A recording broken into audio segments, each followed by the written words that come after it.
Alam mo ba, maraming tao ang naniniwala na lihim na nakikinig ang cellphone sa lahat ng usapan natin. Kaya kapag nabanggit mo ang salitang motor, sapatos o pagkain, bigla na lang lumalabas ang mga ads tungkol dito.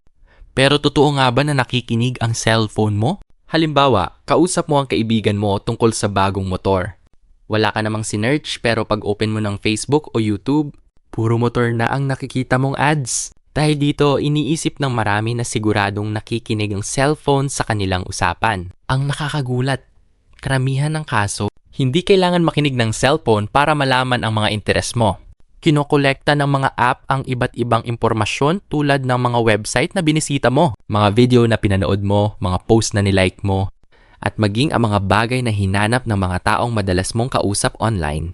Ibig sabihin, kung dati kang nanood ng video tungkol sa motor, tumingin ng presyo ng helmet o may kaibigan kang nag-share ng related na post, pwedeng gamitin yon ng advertising system para hulaan na interesado ka sa motor.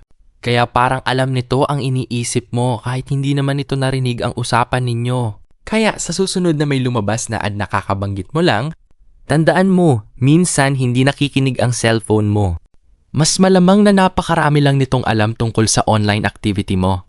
At iyan ang pinaka-controversial na internet myth. Nga pinaniniwalaan pa rin ng milyon-milyong tao hanggang ngayon.